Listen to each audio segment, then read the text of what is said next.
everyone. In this video, excuse me, I want to talk about my hospitalization and diagnosis of bipolar. I talked a little bit about it in a video I made about a year ago, but it was pretty short and I didn't really get into much detail about it. So I'm going to be more in detail this time.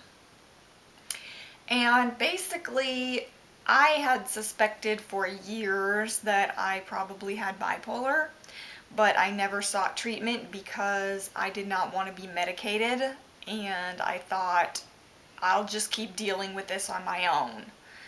And so I did, and then about a year prior to my hospitalization and diagnosis, I started getting worse. My symptoms started getting worse, and they got really bad within about 6 months prior.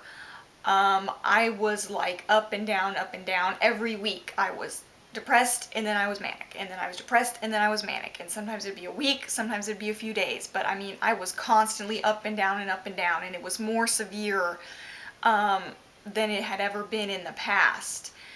And so after this went on for several months, I was like, okay, I was so confused because my moods were cycling so rapidly and I didn't know what to make of it, and I started to have more severe symptoms that I had never had, more manic type symptoms, which I didn't know what they were at the time, but I was just like, this is weird, things are getting out of control. I need help, and I'm willing to take medication because I know this is out of control and I need help. And so I made an appointment to see a counselor, but they couldn't get me in for like 2 months. And during that 2-month period, I just spiraled down. And it got so bad that my dad was like, I need to take you to the hospital. You are not going to make it to this appointment. And so reluctantly, I agreed to go to the hospital because initially I did not want to go. But I knew he was concerned about me, and so I agreed to go. And he took me to the ER, and he had to check me in because I was in this daze, like I couldn't really communicate with anyone. I was not in my right mind at all. A nurse took me back, and she asked me, "Are you thinking about hurting yourself?" And I said yes.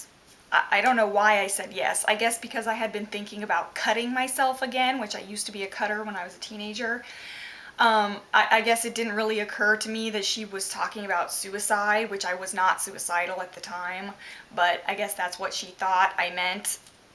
And so I went back and changed into a gown, and they took me to a psych room, which is a big padded square with nothing but a bed in the middle. And I was just acting very strangely. I was running around the room, I was jumping on the bed, I was laughing hysterically, talking to myself. I took all the sheets off the bed and folded them and stacked them all up, and they brought me food, and I stacked that all up and was making things out of it.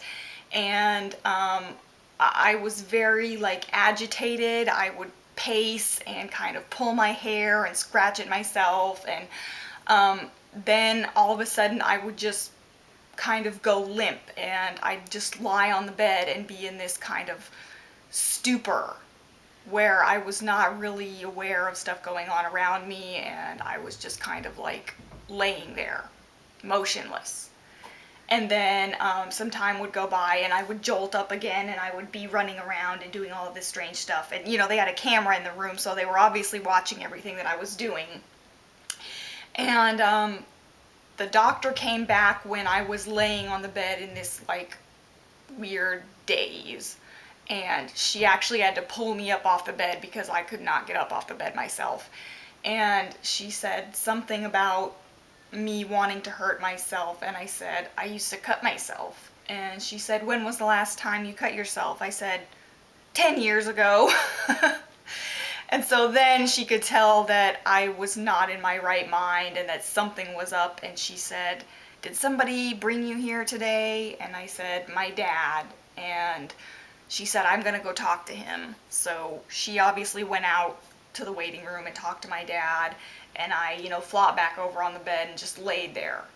And a while later, somebody came in and said, they're admitting you to the hospital. And so, I waited, whatever, an hour, and then finally a guy came down from the psych ward, and he was trying to talk to me, but I was just totally aloof. I was like in my own world completely, and I really didn't talk to him at all. I was just kind of blowing him off. And so he took me upstairs to the locked ward, which it probably is everywhere, a locked ward. And it was basically just a big giant square with rooms around the outside, and in the back there was like a common room and a dining room where everybody had to eat. They wouldn't let you eat in your own room. I did have my own private room. Each room only had one bed, so I didn't have to share with anybody. And they did let people wear their own clothes, but I didn't get to wear my own clothes because they had drawstrings in them, like a sweatshirt, and I guess they're afraid you're gonna hang yourself with the drawstring, so I didn't get to wear my clothes. I had to wear community hospital clothes, which was like, I picked this old ratty Hard Rock Cafe t-shirt and like hospital pants, so that's what I wore like the entire time that I was in the hospital. And I was really very agitated at the time, and they wanted to give me anxiety medication, but I said no, I didn't want to take it. I don't know why I didn't want to take it, I just didn't. And so it was evening by that point, and everybody had kind of retired to their rooms, and I just kind of sat in my room and then went to sleep. And I got up early the next morning with everybody else, had breakfast, yada yada. And then the psychiatrist came to see me, and it was a military doctor because my husband was in the Air Force at the time, and they require that their practitioners come and evaluate you. So she was in uniform and everything, and she took me to a little room, and I was a little bit better. I was more coherent and more able to talk to her, but still I was so confused by the stuff that was going on. I didn't, tell her everything because I couldn't even make sense of it myself. So it's like, how could I really explain it to somebody else? It was a strange situation. But I do remember telling her at the time, I think I have bipolar, and she agreed with me. And they started me on Lamictal at that time. And then that was it. I saw her for a little while, and then she left, and we were in groups for the rest of the day, various groups. They were required, everyone, excuse me, everyone had to go to the groups because they didn't want you isolating yourself in your room. And so we did that, and then had lunch and dinner and everything, and then everyone kind of retired to their room again or watched TV, which I'm not a big TV watcher, so I just went to my room and wrote in my journal and stuff. And then the next day when I woke up, another doctor came to see me, a different guy. He was not very much older than me, another military doctor, and he even told me, I'm new at this. And I was like, oh great, they're sending me somebody to evaluate me that doesn't even know anything. And he just asked me, looking back on it, like the textbook kinds of questions, like, I don't know, like he really didn't seem to be very knowledgeable about it, like just what he had read in a book somewhere.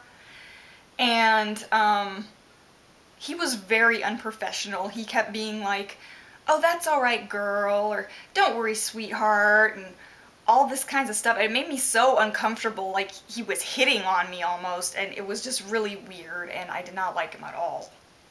And so then he left. We went about our groups for the day, blah, blah, blah. Then the next day came around, and I remember I was in my room, and I was having these very intrusive, obsessive, compulsive thoughts, and it was very strange, and it was like they were torturing me, like I had to do these things in order to make the thoughts go away.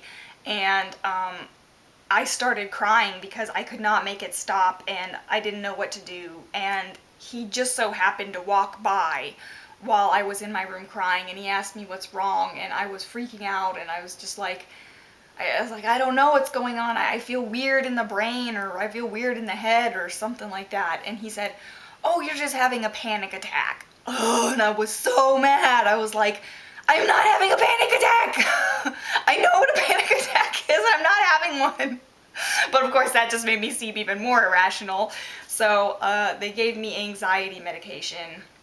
And I was just kind of blah the rest of the day. I mean, I didn't feel like things were getting any better while I was in there, which obviously they wouldn't, because, you know, it takes more than a couple of days for medication to start working. And so, you know, the rest of the time I was in there, I was just kind of like biding my time, you know, waiting to get out. And I think after 5 or 6 days in there, I was released. And it's kind of interesting because I was the only bipolar person there. I think there was about 10 people there when I was first admitted, and like 90% of the people were there for like suicide related issues. And one guy had schizophrenia, and I think that was about it. And so I never really met anyone else in person who had bipolar. I would have liked to, but you know, that wasn't the case of what happened. And so I was just really frustrated when I left because like I say, I wasn't any better off than when I went in, and I was just so confused still. I mean, I had a diagnosis, but then I had to start putting the pieces together and making sense of all of this stuff that had gone on. And it's kind of interesting too, because I saw my on my discharge paperwork and my admission paperwork and everything, that when I was admitted, my diagnosis was psychosis NOS. And that was another weird thing for me, because I did not know psychosis was a real thing. Like, you always hear, oh, that person's psychotic or that person's psycho, but I didn't know it was a medical diagnosis. And so after that, you know, once I got my diagnosis and I got out and all this stuff, I had to really educate myself more, because I knew some about bipolar, but I was by no means an expert on bipolar. And so I had to do a lot of research and learn about bipolar and learn about mania and learn about psychosis and all of these things. And it's only been over time, you know, in the last couple of years since I got out of the hospital, that I've been able to put those pieces together and make sense of everything that happened that I could not make sense of at the time. So anyways, that was my experience with hospitalization. I have not been hospitalized since. I hope I don't ever have to be hospitalized again, but you know, you just never know with this illness. Anything could happen at any time. So, you know, it's possible that in the future I may have to go back to the hospital, but I'm hoping to stay out.